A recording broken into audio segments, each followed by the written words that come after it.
Luego de ver la centralidad del reino en la adoración y en la petición de Pablo, tenemos que ir al cuerpo principal de esta epístola, que se halla en el capítulo 2, versículo 1, al capítulo 6, versículo 20. El cuerpo se concentra en el contraste entre el reino justo de Dios por una parte y el reino pecaminoso de los demonios y de la humanidad caída por la otra.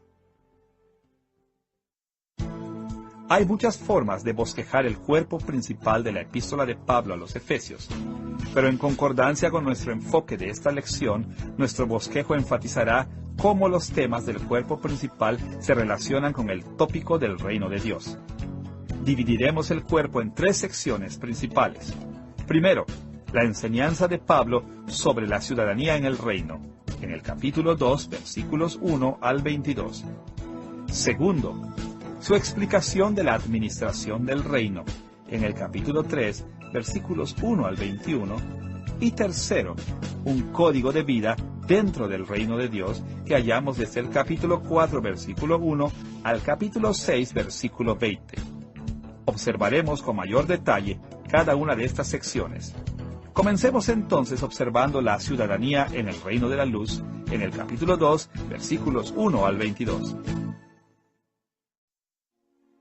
La enseñanza de Pablo sobre la ciudadanía en el reino de luz de Dios se puede dividir en 3 secciones. Primero, Efesios capítulo 2, versículos 1 al 3, se concentra en el hecho de que los seres humanos caídos nacen en el reino de las tinieblas y son enemigos de Dios por naturaleza. Segundo, Efesios capítulo 2, versículos 4 al 10, detalla la forma en que Dios nos concede la ciudadanía en su reino, transfiriéndonos desde el reino de las tinieblas al reino de la luz. Tercero, Efesios capítulo 2, versículos 11 al 22, trata sobre la naturaleza de nuestra ciudadanía en el reino de la luz. Primero, Pablo recuerda a sus lectores que la raza humana es pecaminosa y caída. Estamos espiritualmente muertos, tenemos naturalezas perversas, servimos a los enemigos de Dios y como resultado de esto somos responsables de caer bajo la ira de Dios en el día del juicio. Escuchen la forma en que él describe a la humanidad caída en Efesios capítulo 2, versículos 1 al 3. Vosotros estabais muertos en vuestros delitos y pecados, siguiendo la corriente de este mundo, conforme al príncipe de la potestad del aire. Todos nosotros vivimos en otro tiempo, en los deseos de nuestra carne, haciendo la voluntad de la carne y de los pensamientos, y éramos por naturaleza hijos de ira, lo mismo que los demás. Los seres humanos caídos son enemigos de Dios. Antes de que Dios nos salve, nosotros voluntariamente obedecemos a nuestras naturalezas pecaminosas y servimos a Satanás, el gobernador del reino del aire. Pero tal como lo vimos anteriormente en esta lección, Dios ha decretado soberanamente que algunas personas hereden la salvación. Entonces, en Efesios capítulo 2, versículos 4 al 10, Pablo se concentra en el hecho de que Dios usa su prerrogativa real para transferirlos desde el reino de las tinieblas al reino de la luz. Como parte de este proceso, Él renueva nuestros espíritus de modo que estemos espiritualmente vivos, y nos recrea en Cristo para que tengamos nuevas naturalezas que aman a Dios. Él además predestina buenas obras para que nosotros las realicemos y así sirvamos a Dios y no a sus enemigos. Y como resultado de esto, esperamos incomparables riquezas en la era venidera en vez de la ira y el juicio de Dios. El último tópico que Pablo trata en esta sección es la forma en que Dios ahora ha cumplido el ideal del Antiguo Testamento de reunir a judíos y gentiles en un solo reino bajo el gobierno soberano de Dios. A través de todo el Antiguo Testamento se menciona este ideal. Por ejemplo, en el Salmo 22, versículos 27 y 28, David escribe esta visión de la naturaleza del reino de Dios. Se acordarán y se volverán a Jehová todos los confines de la tierra, y todas las familias de las naciones adorarán delante de ti. Porque de Jehová es el reino, y Él regirá las naciones. Sin embargo, en los días de Pablo, el estatus de los cristianos gentiles era un tema de mucha controversia. Los cristianos judíos generalmente no objetaban la conversión de los gentiles, pero algunos de ellos sentían que los gentiles eran cristianos de segunda clase. Antes de que Cristo viniera, los judíos ciertamente recibían un trato preferencial en el reino de Dios. El pueblo del pacto de Dios consistía principalmente en la nación de Israel, y todas las bendiciones del pacto pertenecían a los judíos hombres y libres. Pablo conocía esta verdad de la fe del Antiguo Testamento, pero a través de los apóstoles, el Nuevo Testamento enseña que todos los creyentes, sean judíos o gentiles, hombres o mujeres, esclavos o libres, reciben las bendiciones eternas del pacto únicamente a través de la unión con Cristo. En Cristo, a cada creyente se le cuenta como si él o ella fuera Jesús mismo, el judío hombre y libre que guarda perfectamente el pacto de Dios y hereda todas las bendiciones del pacto. Como resultado, las viejas diferencias entre judíos y gentiles en el reino de Dios son obsoletas.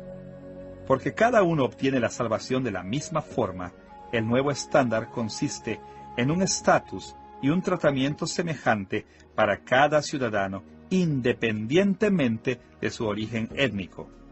Y a causa de esto, todos los ciudadanos del reino de la luz son ciudadanos plenos, con los mismos derechos y privilegios, incluyendo el libre acceso a Dios. Tal como Pablo escribe en Efesios capítulo 2, versículos 13 al 19. Pero ahora en Cristo Jesús, vosotros que en otro tiempo estabais lejos, habéis sido hechos cercanos, porque por medio de Él, los unos y los otros tenemos entrada por un mismo Espíritu al Padre. Así que ya no sois extranjeros, ni advenedizos, sino conciudadanos de los santos y miembros de la familia de Dios. Ahora que hemos visto la idea de la ciudadanía en el reino de luz de Dios, tenemos que ir a las enseñanzas de Pablo sobre la administración del reino, y que él presenta en Efesios capítulo 3, versículos 1 al 21. Todo reino necesita de algún tipo de estructura administrativa. Los reinos no pueden funcionar si solo tienen un rey y la ciudadanía. Tiene que haber otros oficios de gobierno, a través de los cuales el rey administra su reino. En los gobiernos humanos típicos, esto incluye diversos niveles y tipos de liderazgo, tales como aquellos que hacen las leyes, aquellos que ejecutan las leyes y aquellos que juzgan la violación de las leyes. Lo mismo sucede en el reino de luz de Dios, especialmente como se manifiesta en la iglesia. La Biblia enseña que la iglesia debe ser gobernada por ancianos, que son responsables unos frente a otros y frente a Dios.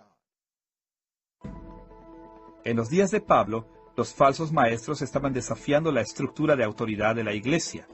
De hecho, poco antes de ser arrestado en Jerusalén, Pablo había advertido a los ancianos de Éfeso que desde sus propias líneas se levantarían falsos maestros. En Hechos capítulo 20, versículos 28 al 30, Lucas registra estas palabras que Pablo pronunció frente a los ancianos de Éfeso. Mirad por vosotros, y por todo el rebaño en que el Espíritu Santo os ha puesto por obispos. Yo sé que después de mi partida entrarán en medio de vosotros lobos rapaces que no perdonarán al rebaño, y de vosotros mismos se levantarán hombres que hablen cosas perversas para arrastrar tras sí a los discípulos. Pablo sabía que se levantarían falsos maestros y que desordenarían a la iglesia, de modo que él instruyó a los ancianos para que hicieran guardia contra esos falsos maestros. Pero, ¿qué le dio a Pablo la autoridad para asignar esta tarea a los ancianos y condenar a los falsos maestros? Bueno, en los días de Pablo había otro oficio eclesiástico por medio del cual Dios administraba su reino y que existió como un oficio fundacional, pero que ya no existe hoy. Y este fue el oficio de apóstol. Fue ejercido por aquellos a quienes Dios mismo eligió y entrenó, y que estuvieron personalmente con el Señor Jesucristo resucitado, hombres como Pablo. Los apóstoles fueron investidos con la autoridad de Dios y gobernaron en forma infalible sobre toda la iglesia, incluyendo a los ancianos. En Efesios capítulo 3, versículos 2 al 7, Pablo describe su autoridad apostólica en relación con la administración del reino de Dios. Escuchemos sus palabras ahí. Si es que habéis oído de la administración de la gracia de Dios que me fue dada para con vosotros, que por revelación me fue declarado el misterio, que en otras generaciones no se dio a conocer a los hijos de los hombres, como ahora es revelado a sus santos apóstoles y profetas por el Espíritu. Yo fui hecho ministro de este Evangelio, por el don de la gracia de Dios que me ha sido dado según la operación de su poder. Los apóstoles poseyeron una gracia especial de Dios que les dio el poder y la autoridad para su ministerio, y la revelación especial de Dios que les enseñó la verdad infalible. Y a ellos Dios les asignó la tarea de enseñar esta revelación a la iglesia. Entonces, como un apóstol, Pablo tenía la obligación y el derecho de explicar las reglas del reino de Dios a sus ciudadanos y de condenar a aquellos que se levantaban en su contra. Dios nombró a Pablo como su representante oficial en la tierra, su apóstol. Y este apostolado hizo que la palabra de Pablo fuera autoritativa, como si hubiera sido pronunciada por Dios mismo. Pero, ¿por qué era tan importante la autoridad de Pablo en este punto de su epístola a los Efesios? Para ponerlo en forma simple, la iglesia necesita saber en quién confiar.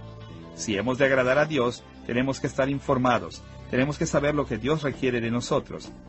Pero en los días de Pablo había tantos falsos maestros circulando que era difícil saber cuáles eran realmente los requerimientos de Dios. Los falsos maestros decían una cosa y el liderazgo establecido de la iglesia decía otra. Pablo resolvió este problema haciendo uso de su autoridad apostólica. Les recordó a sus lectores que dado que él era un apóstol, su autoridad y su discernimiento eran mayores que los de los demás. Ningún falso maestro podía alegar ser un apóstol, y, por lo tanto, ningún falso maestro podía tener el discernimiento de Pablo o hablar con autoridad divina. Pablo, por otra parte, pronunció las palabras de Dios al pueblo de Dios para liderarlos en la verdad.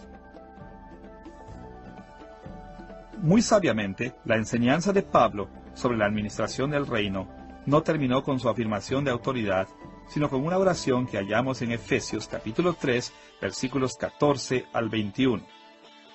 Pablo había sido misionero, pastor y apóstol por suficiente tiempo como para saber que la gente no reconoce o acepta la verdad solo porque la oyen. Él sabía que él tenía las palabras de vida, pero también sabía que él no podía hacer que la gente caída creyera en ellas. Entonces oró para que el Espíritu Santo iluminara sus mentes, para que ellos aceptaran su autoridad y su enseñanza. Y oró para que, como consecuencia, ellos vivieran en una manera que edificara el reino de Dios y bendijera a sus ciudadanos. Ahora que hemos revisado las ideas de ciudadanía y administración en relación con el reino de Dios, debemos ir al código de vida en el reino de luz, registrado en el capítulo 4, versículo 1 al capítulo 6, versículo 20. Este código de vida del reino contiene muchas y diferentes instrucciones sobre el comportamiento cristiano, pero puede resumirse de la siguiente forma. Leemos sobre el orden eclesiástico en el reino en Efesios capítulo 4, versículos 1 al 16. La purificación del reino en el capítulo 4, versículo 17 al capítulo 5, versículo 20.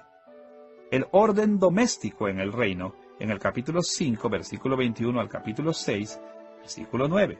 Y finalmente, la lucha del reino, en el capítulo 6, versículos 10 al 20. La sección sobre el orden eclesiástico del reino que se halla en Efesios capítulo 4, versículos 1 al 16, se concentra principalmente en las posiciones de liderazgo, influencia y autoridad en la iglesia. Y la enseñanza de Pablo enfatiza las formas en que estos roles operan en conjunto por el bien de todos. Los ciudadanos no deben ser envidiosos de los demás, sino apreciar las contribuciones hechas por sus hermanos y hermanas. Cuando cada persona realiza las tareas que le asignaron, beneficia a Cristo. Y porque beneficia a Cristo, beneficia a todo el reino. Consideren a este respecto las palabras de Pablo en Efesios capítulo 4, versículo 8. Por lo cual dice, subiendo a lo alto, llevó cautiva la cautividad y dio dones a los hombres. En este pasaje, Pablo hace referencia al Salmo 68, versículo 18, que presenta al Señor como un rey victorioso que regresa de la batalla. En el Salmo 68, el Señor recibe los despojos de guerra de sus enemigos vencidos. Pablo, sin embargo, se concentra en lo que el Señor hace con estos regalos. Tal como los reyes antiguos, Él los comparte con su ejército. Entonces, en un sentido muy real, estos dones no solo benefician a Cristo, sino a la gente de su reino. Pablo describe algunos de estos dones en Efesios capítulo 4, versículos 7 al 12. Pero a cada uno de nosotros fue dada la gracia conforme a la medida del don de Cristo. Y Él mismo constituyó a unos apóstoles, a otros profetas, a otros evangelistas, a otros pastores y maestros, a fin de perfeccionar a los santos para la obra del ministerio, para la edificación del cuerpo de Cristo. Cristo ha repartido sus dones de forma que permitan a los ciudadanos de su reino el servicio de los unos a los otros. Y por medio de este servicio, el reino de Cristo crece y se fortalece. Desde el capítulo 4, versículo 17, al capítulo 5, versículo 20, se explica el tema de la purificación del reino de luz, de la corrupción que hay dentro de él. Esta corrupción o pecado se originó y se alimentó dentro de nosotros cuando éramos ciudadanos del reino de las tinieblas de Satanás. Es el producto de nuestra vieja naturaleza pecaminosa que aún conservamos como ciudadanos del reino de la luz. Pero aquellos que son ciudadanos del reino de la luz, que son creyentes, tienen además una nueva naturaleza en la que pueden confiar para superar su pecado. Tal como escribe Pablo en Efesios capítulo 4, versículos 22 al 24. En cuanto a la pasada manera de vivir, despojaos del viejo hombre, que está viciado conforme a los deseos engañosos, y renovaos en el espíritu de vuestra mente, y vestíos del nuevo hombre, creado según Dios en la justicia y santidad de la verdad.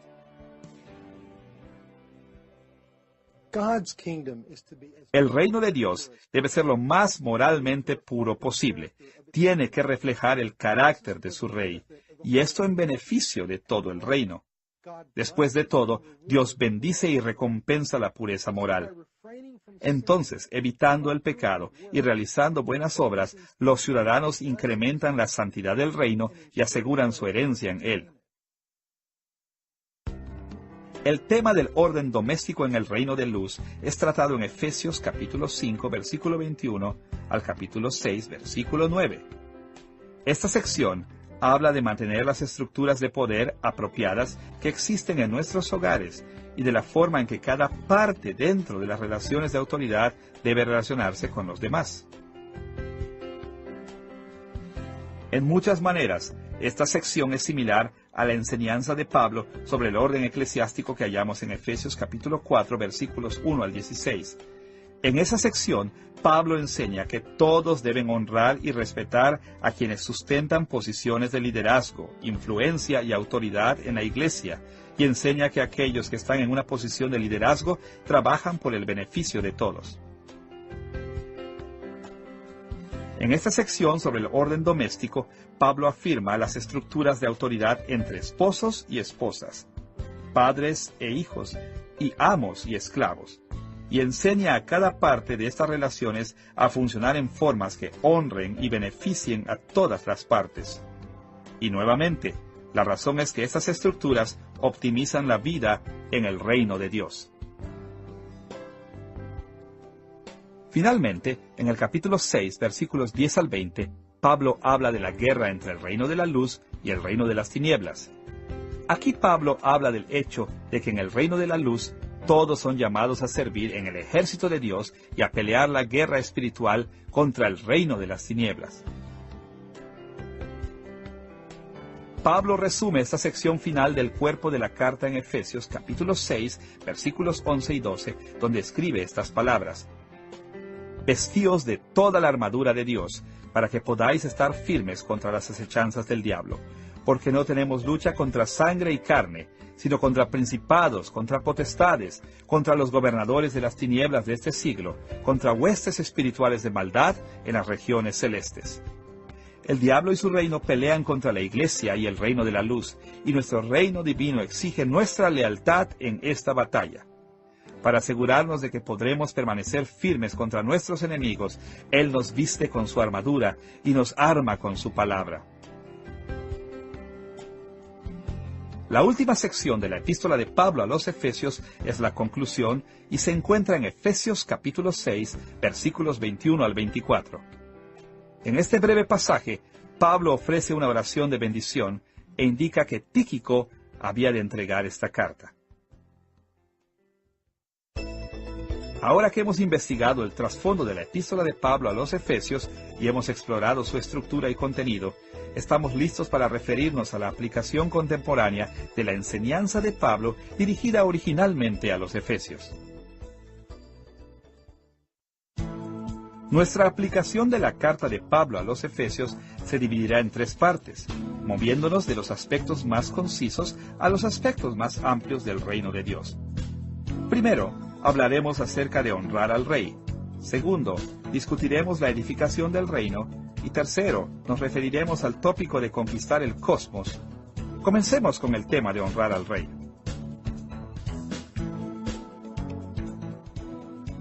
Tal como lo vimos, la epístola de Pablo a los Efesios apela a la idea de que Dios es el Rey divino sobre toda la creación, especialmente sobre el reino de su pueblo. Y nuestro Rey divino ha hecho tantas maravillas por nosotros que tenemos que responder honrándole con entusiasmo, especialmente con gratitud, obediencia y lealtad. Preservando la forma en que las sociedades antiguas hablaban acerca de los reyes y su pueblo, Pablo describe la gracia real de Dios para con nosotros en términos del amor, y describe nuestras obligaciones para con Él de la misma forma. Por ejemplo, escuchen las palabras de Pablo en Efesios capítulo 2, versículos 4 al 7. Pero Dios, que es rico en misericordia, por su gran amor con que nos amó, aun estando nosotros muertos en pecados, nos dio vida juntamente con Cristo, y juntamente con Él nos resucitó, y asimismo nos hizo sentar en los lugares celestiales, para mostrar en los siglos venideros las abundantes riquezas de su gracia en su bondad para con nosotros en Cristo Jesús. Este pasaje es parte del argumento más amplio de Pablo que explica cómo Dios nos hace ciudadanos de su reino. Y su punto en estos versículos es que Dios demuestra su amor cuando nos regenera, nos transfiere a su reino, nos sitúa en una posición de honor y de autoridad y nos entrega nuestra herencia. En el mundo antiguo, los reyes a menudo expresaban amor por sus súbditos, y también exigían que sus súbditos los amasen a ellos. En este contexto nacional, la palabra amor describe fidelidad y devoción, tal como incluso hoy nosotros hablamos de amar a nuestros países. Y esto se expresaba principalmente con benevolencia y protección por parte del rey y con obediencia y lealtad por parte de sus súbditos. Y esto es lo que vemos precisamente en la descripción que Pablo hace del amor de Dios por su pueblo. Los hechos históricos del Evangelio prueban que Dios está comprometido con la gente de su reino y que nos valora en gran manera. Su fidelidad para con nosotros se demuestra a través de su benevolencia y protección, las que se expresan en hechos como nuestra predestinación, la muerte de Cristo por nosotros, la regeneración de nuestros espíritus, nuestra ciudadanía en el reino de Dios, nuestra unión con Cristo, el Rey Celestial, y la gloria que heredaremos en el futuro. Y dado que Dios ha hecho todo eso tan maravilloso por nosotros, estamos obligados a honrarlo en retribución. Escuchen la oración de Pablo en Efesios capítulo 3, versículo 17, al capítulo 4, versículo 1. Para que seáis plenamente capaces de comprender con todos los santos cuál sea la anchura, la longitud, la profundidad y la altura, y de conocer el amor de Cristo, que excede a todo conocimiento. A Él sea gloria en la Iglesia en Cristo Jesús, por todas las edades, por los siglos de los siglos. Amén. Yo pues, preso en el Señor, os ruego que andéis como es digno de la vocación con que fuisteis llamados. En este pasaje, Pablo extrae dos aplicaciones del amor de Dios. Primero, honra a Dios en una adoración doxológica, dándole la gloria a Él. Segundo, Pablo exhorta a sus lectores a honrar a Dios con su obediencia, viviendo una vida digna. Veamos con más detalle estas dos formas en que hemos de honrar a Dios, comenzando con la alabanza y la adoración que hemos de rendirle, para luego concentrarnos en nuestras vidas de obediencia para con Él. Vayamos primero a la alabanza y la adoración. En Efesios capítulo 5, versículos 19 y 20, Pablo instruye explícitamente a sus lectores a que honren a Dios con alabanza y adoración escribiendo estas palabras: hablando entre vosotros con salmos, con himnos y cánticos espirituales, cantando y alabando al Señor en vuestros corazones, dando siempre gracias por todo al Dios y Padre, en el nombre de nuestro Señor Jesucristo. Los cristianos siempre tienen que estar agradecidos por todas las bendiciones de Dios, y nuestra gratitud sincera hemos de expresarla con salmos, con himnos, con canciones espirituales y con música en nuestros corazones. Estas son las formas de alabanza y adoración, sea que las expresemos externamente a los demás o internamente solos con el Señor. Además de instruirnos para alabar a Dios, Pablo incluye varios modelos de alabanza para nosotros, incluyendo su alabanza introductoria en Efesios capítulo 1, versículos 3 al 14, y su oración doxológica en Efesios capítulo 3, versículos 14 al 21. Ambos pasajes nos muestran cómo honrar a Dios con una alabanza y una doxología similares. Tal como lo vimos en ambas secciones, Pablo se concentra en la obra de cada persona de la Trinidad: el sacrificio de Jesús, la revelación de Dios para con nosotros y la gloria futura que Dios ha preparado para nosotros. Y él menciona estas cosas en el contexto de honrar a Dios por su reinado sobre nosotros, hablando del gobierno soberano de Dios, su gracia para con nosotros y nuestra herencia en Cristo. Ahora, estas no son las únicas formas aceptables de honrar a Dios como Rey. Por el contrario, tal como Pablo lo enseña en Efesios capítulo 5, versículos 19 y 20, tenemos que honrar a Dios por todo, no solo por estas pocas cosas. Sin embargo, es importante reconocer que cuando honramos a Dios en alabanza y adoración, es correcto reconocer cosas específicas que Él ha hecho. Además de alabar y adorar a Dios, Pablo nos enseña a rendirle obediencia a nuestro Rey Divino como una forma de honrarlo. Una forma en la que hemos de expresar nuestra obediencia a Dios es permaneciendo ferviente y persistentemente leales a Él, dejando los poderes y los principados. Tal como lo describe Pablo en Efesios capítulo 5, versículos 8 al 10. Porque en otro tiempo erais tinieblas, mas ahora sois luz en el Señor. Andad como hijos de luz, comprobando lo que es agradable al Señor. Nosotros éramos ciudadanos del reino de las tinieblas de Satanás, pero ahora nuestras lealtades han cambiado. Dado que Dios nos ha salvado, le debemos obediencia, le debemos a Él dejar atrás nuestras formas pecaminosas del reino de las tinieblas y vivir de una forma que agrade a nuestro nuevo Señor y Rey. Pablo escribe nuevamente sobre esta lealtad en Efesios capítulo 6, versículo 24, donde pronuncia esta bendición condicional: La gracia sea con todos los que aman a nuestro Señor Jesucristo con amor inalterable. Nuestro amor por el Señor debe ser inalterable, es decir, permanente, devoto, persistente y que nunca se acaba.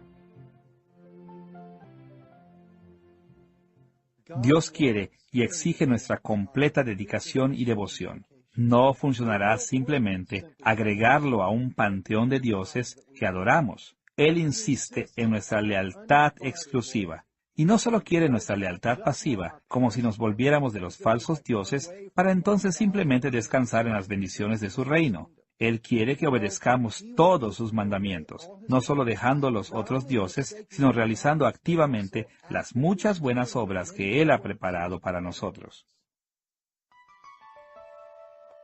Las palabras de Pablo en Efesios capítulo 2, versículos 8 al 10, aportan mayor claridad al respecto. porque por gracia sois salvos, por medio de la fe, y eso no de vosotros, pues es don de Dios, porque somos hechura suya, creados en Cristo Jesús para buenas obras, las cuales Dios preparó de antemano para que anduviésemos en ellas. Dios no nos salvó solo para evitar que perezcamos o para que disfrutemos de una vida cómoda en su reino. Más bien, Dios nos ha creado nuevamente en Cristo para que seamos ciudadanos productivos en su reino, haciendo las buenas obras que Él nos ha asignado. En el reino de Dios, las buenas obras juegan un rol específico. Son las herramientas con las que Dios extiende y purifica su reino, recibe gloria y sirve a su pueblo. Y según Pablo, el propósito de Dios de salvarnos fue asegurarse de que haríamos esas buenas obras. De modo que la respuesta apropiada a la gracia de Dios es aceptar nuestra designación de siervos y ministros. Es adoptar su objetivo como nuestro objetivo, su propósito como nuestro propósito. Es por esto que Pablo con tanta frecuencia anima a sus lectores a vivir de una manera digna que refleje el carácter del rey y de su reino. Ahora que hemos considerado algunas maneras de honrar al rey, debemos ir a la estrategia de Pablo para edificar el reino. Así como Dios exige nuestra alabanza y adoración en amor, Él también exige que le ayudemos a extender y hacer crecer su reino en la tierra. Para ayudarnos a comprender cómo edificar el reino de Dios en la tierra, Pablo emplea algunas metáforas. Cada una ofrece una profundización sobre cómo los ciudadanos del reino de Dios deben relacionarse unos con otros y con Cristo, así como la forma en que debemos cooperar con el crecimiento del reino de Dios.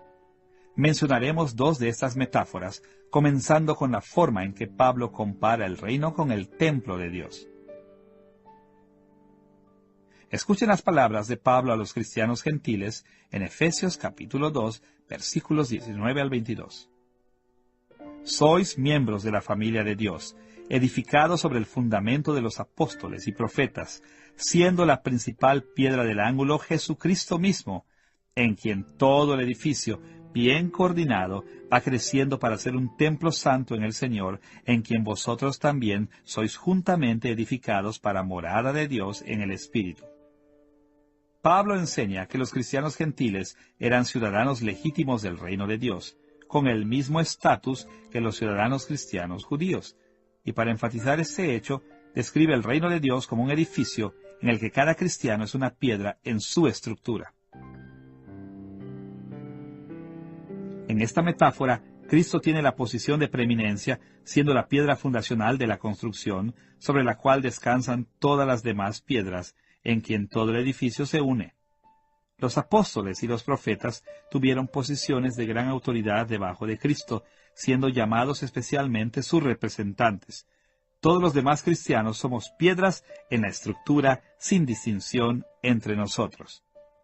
Ahora, el objetivo de este edificio es llegar a ser la morada de Dios para que Dios pueda habitar en medio de su pueblo. La nación de Israel experimentó una bendición como esta en el Antiguo Testamento, especialmente con el templo en Jerusalén, tal como lo proclamó Salomón en 2 de Crónicas capítulo 6. Pero el Antiguo Testamento enseñaba además que los gentiles en el futuro habrían de vivir también en la presencia de Dios.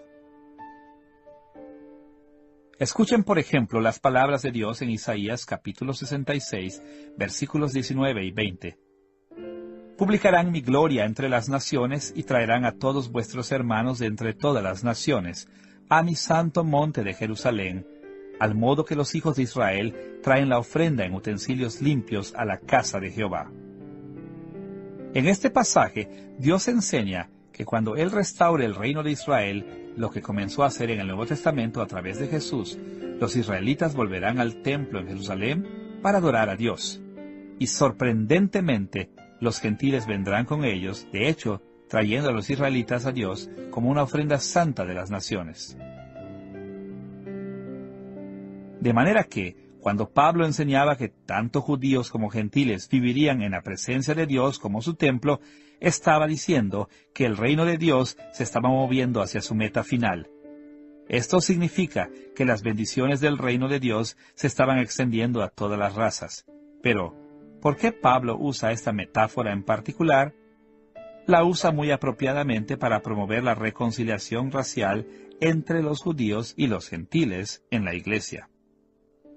En los días de Pablo, algunos cristianos judíos aún conservaban la idea de que los judíos eran superiores a los gentiles porque eran el pueblo elegido de Dios. Ellos habían recibido un trato preferencial de parte de Dios por tanto tiempo que habían comenzado a pensar que lo merecían.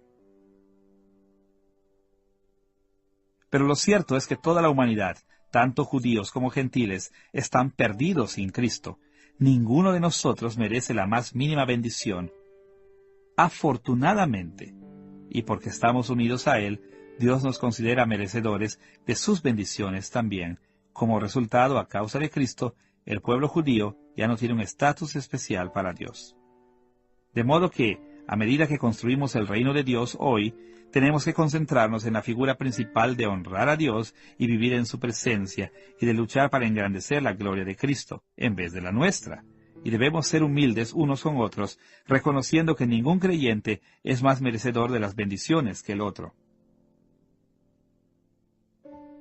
Esto significa que debemos destruir las actuales barreras étnicas y raciales en la iglesia. Pero también significa que debemos arrepentirnos de las otras formas en que nos separamos unos de otros, o la forma errada en que nos elevamos a nosotros mismos en detrimento de los demás. Quizá el liderazgo de nuestra iglesia se considera más importante que los laicos, o quizá tratamos a los cristianos ricos con más respeto que a los cristianos pobres. Quizá valoramos tanto a nuestra congregación local o a nuestra denominación que miramos en menos a los de las otras iglesias e intentamos trabajar aislados de ellos para construir el reino de Dios. En tales casos, la enseñanza de Pablo es que tenemos que dejar a un lado nuestra vanidad y nuestra arrogancia y abrazar a todos los creyentes como iguales en el reino de Dios. Ahora, tan útil como fue la metáfora del templo, la metáfora que Pablo más usa en su carta a los Efesios para explicar la edificación del reino es la de un cuerpo, específicamente el cuerpo de Cristo, en que Cristo es la cabeza y todos los creyentes componen juntos el cuerpo de Cristo. Pablo usa esta metáfora en los capítulos 1, 3, 4 y 5 para extraer varios puntos de aplicación. Él presenta esta metáfora en Efesios capítulo 1, versículos 20 al 23, con estas palabras: resucitándole de los muertos, y sentándole a su diestra en los lugares celestiales, sobre todo principado y autoridad, y sometió todas las cosas bajo sus pies, y lo dio por cabeza sobre todas las cosas a la iglesia, la cual es su cuerpo, la plenitud de aquel que todo lo llena en todo. Tal como la metáfora del templo, esta también describe el reino de Dios. Cristo ha sido sentado como Rey en el cielo y gobierna en beneficio de su pueblo, la Iglesia. Pablo continúa con esta imagen en Efesios capítulo 3, versículo 6, agregando que los gentiles son coherederos y miembros del mismo cuerpo y copartícipes de la promesa en Cristo Jesús por medio del Evangelio. Nuevamente, se hace evidente en este pasaje el énfasis de Pablo en la reconciliación racial. Él argumenta que todos los cristianos, judíos y gentiles, están unidos a Cristo y unos con otros en Cristo, y que ambos grupos reciben bendiciones solo porque son partícipes de las promesas en Cristo. Sin embargo, el uso más completo que Pablo hace de la imagen del cuerpo de Cristo aparece en el capítulo 4, versículos 1 al 16, donde argumenta a favor del orden eclesiástico en el reino. Ahí se concentra principalmente en las posiciones de liderazgo, influencia y autoridad en la iglesia, como un medio de capacitar al resto de la iglesia para el ministerio. Él argumenta que las buenas obras que Dios ha preparado para nosotros consisten grandemente en el servicio de los unos a los otros, con el propósito de edificar la iglesia y que ésta se transforme en un reino apropiado para el Señor del universo que hay que regir. Escuchen las palabras de Pablo en Efesios capítulo 4, versículos 11 al 13. Y él mismo constituyó a unos apóstoles, a otros profetas, a otros evangelistas, a otros pastores y maestros, a fin de perfeccionar a los santos para la obra del ministerio, para la edificación del cuerpo de Cristo, hasta que todos lleguemos a la unidad de la fe y del conocimiento del Hijo de Dios, a un varón perfecto, a la medida de la estatura de la plenitud de Cristo. Dios estableció líderes en la iglesia, y ellos tienen que prepararnos, al resto de nosotros, para servirnos unos a otros. Y estos líderes tienen que guiar a la iglesia hacia dos metas. La primera de estas es alcanzar la unidad de la fe. Aquí Pablo tiene en mente que la iglesia tiene que estar doctrinalmente unificada, con una comprensión acuciosa y madura, y sin sentirse satisfecha solo con un entendimiento básico del Evangelio. Esto está en sintonía con las oraciones anteriores de Pablo, para que Dios capacite a los lectores de Pablo, para que comprendan las bendiciones del reino de Dios en Cristo. La segunda meta es atenernos a la medida de la estatura de la plenitud de Cristo. Esta meta es cósmica en su dimensión. Es traer a toda la creación bajo el gobierno de Cristo, tal como Pablo lo enseña en Efesios capítulo 1, versículo 10. Tan maravilloso como puede parecer a través de un liderazgo apropiado en la iglesia y un ministerio dedicado entre los cristianos, es posible traer a todo el universo y someterlo bajo el señorío de Cristo. Pablo continúa con esta metáfora en Efesios capítulo 4, versículos 15 y 16, donde explica algunos aspectos específicos en que los líderes de la iglesia deben entrenar a la gente para que los practiquen. Siguiendo la verdad en amor, crezcamos en todo en aquel que es la cabeza, esto es Cristo, de quien todo el cuerpo bien concertado y unido entre sí, por todas las coyunturas que se ayudan mutuamente, según la actividad propia de cada miembro, recibe su crecimiento para ir edificándose en amor. Mientras cada líder de la iglesia hable la verdad en amor al cuerpo de la iglesia, el cuerpo va a aprender la verdad. Como resultado, cada cristiano será capaz de ministrar significativamente a los demás, realizando obras de servicio y de motivación. Pero noten algo más: el amor debe caracterizar tanto la enseñanza del líder como la obra de servicio de la iglesia. Ahora, así como el amor de Dios por nosotros y nuestro amor por Dios se definen fundamentalmente por la lealtad y la dedicación dentro del reino, nuestro amor por los demás cristianos también se define de esta forma. Nuestro amor por nuestros prójimos no es tanto un sentimiento de conexión personal, sino más bien un compromiso leal y una dedicación que busca su beneficio, incluso si no lo conocemos personalmente. Sin embargo, este amor no es mera cooperación o sinergia. Al contrario, el amor cristiano entiende que nuestros amigos creyentes son parte de la herencia de Cristo.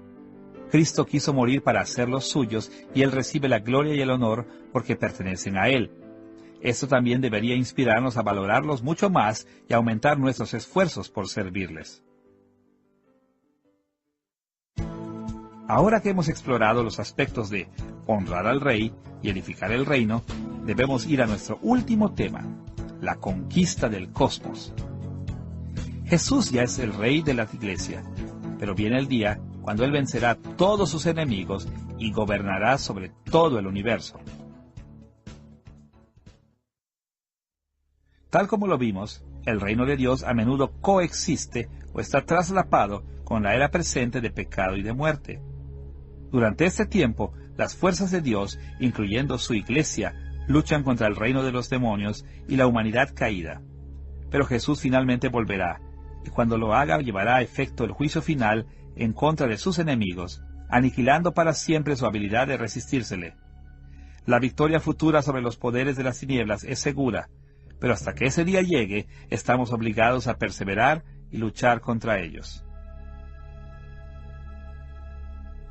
Pero incluso en el tiempo presente de pecado y de muerte, tenemos ventaja en la batalla contra las fuerzas demoníacas.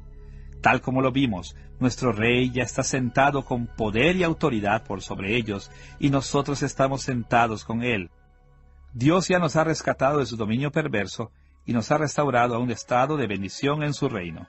Y nos ha dotado con su Espíritu Santo, que nos capacita para resistir los peores ataques de parte de nuestros enemigos.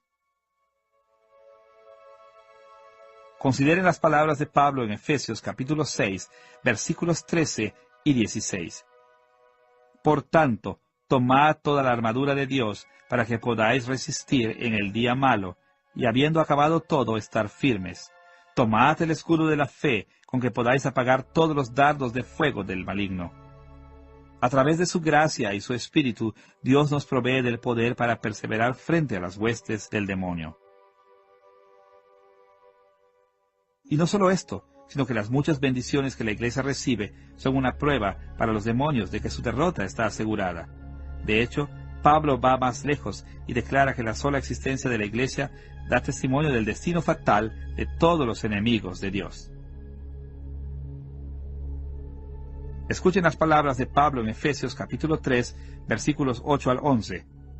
A mí, que soy menos que el más pequeño de todos los santos, me fue dada esta gracia de anunciar entre los gentiles el evangelio de las inescrutables riquezas de Cristo y de aclarar a todos cuál sea la dispensación del misterio escondido desde los siglos en Dios que creó todas las cosas, para que la multiforme sabiduría de Dios sea ahora dada a conocer por medio de la Iglesia a los principados y potestades en los lugares celestiales, conforme al propósito eterno que hizo en Cristo Jesús nuestro Señor. Aún antes de la creación de la humanidad, Dios planificó el usar a su Iglesia para revelar su gloria a los enemigos demoníacos. Pero Él guardó esto como un secreto hasta el tiempo de Cristo. Pero ahora que Cristo ha venido, Dios está usando a la Iglesia para demostrar su sabiduría y poder a todos sus enemigos. Está presentando a la Iglesia como un ejemplo de su capacidad de vencer hasta el complot más grande del diablo, como una demostración de poder para reconciliar todas las cosas consigo mismo. Después de todo, si Él puede redimir a la raza humana de la corrupción del pecado e incluso puede reconciliarnos los unos con los otros y con Él mismo, no hay nada que no pueda hacer. Pero no solo estamos en exhibición. La Iglesia es el premio de Dios. Nosotros somos el tesoro por el que ha luchado y vencido al reino de sus enemigos. Nosotros somos el pueblo por cuya razón Dios controla la historia para salvarlo. La esposa amada por la que Cristo dio su vida para protegerla y amarla. Escuchen la descripción que hace Pablo de Cristo y la Iglesia en Efesios capítulo 5, versículo 23 al 27. Porque el marido es cabeza de la mujer, así como Cristo es cabeza de la Iglesia. Cristo amó a la Iglesia y se entregó a sí mismo por ella, a fin de presentársela a sí mismo una Iglesia gloriosa, que no tuviese mancha, ni arruga, ni cosa semejante, sino que fuese santa y sin mancha. Dios nos ama y nos valora, y en el proceso de reconciliar todas las cosas consigo mismo y de renovar y purificar el cosmos, está empezando con nosotros. Por eso, la existencia de la Iglesia, el perdón de la Iglesia y la santificación de la Iglesia son una prueba de que el reino de Dios ya ha comenzado. Y si ha comenzado, entonces ciertamente se completará, y cuando suceda, los demonios serán destruidos y el reino de Cristo será absoluto. Tal como lo escribió Pablo en Efesios capítulo 1, versículos 22 y 23. Sometió todas las cosas bajo sus pies, y lo dio por cabeza sobre todas las cosas a la Iglesia, la cual es su cuerpo, y la plenitud de aquel que todo lo llena en todo. Estas palabras de Pablo son impactantes. Cristo ha sido exaltado como el Rey del universo para que la Iglesia pueda ser bendecida. Nosotros somos su plenitud, su cuerpo, somos su complemento. Tanto como Cristo merece gobernar a causa de su propio estatus y sus méritos, la razón por la que Él realmente gobierna es porque eso es de bendición para nosotros y por lo tanto, el hecho de que la Iglesia sea bendecida, el hecho de que los judíos y los gentiles, los esposos y las esposas, los padres y los hijos, los amos y los esclavos se reconcilien unos con otros y con Dios, es una prueba positiva de que Dios es poderoso, bueno y sabio y que ha comenzado a renovar el cosmos. Entonces, ¿cómo deberíamos responder a tales bendiciones? Y ¿cómo podemos ayudar a extender el reino de Dios y resistir a sus enemigos? Honrando y adorando a nuestro Rey, rindiéndole lealtad y obediencia, sirviendo y edificando a su Iglesia y permaneciendo firmes contra los enemigos de su reino. En esta lección hemos explorado la epístola circular de Pablo a los Efesios, hemos analizado el trasfondo que aporta el marco de la carta y hemos examinado la estructura y el contenido de la carta. Finalmente, hemos considerado la aplicación contemporánea de las enseñanzas de Pablo en esta epístola.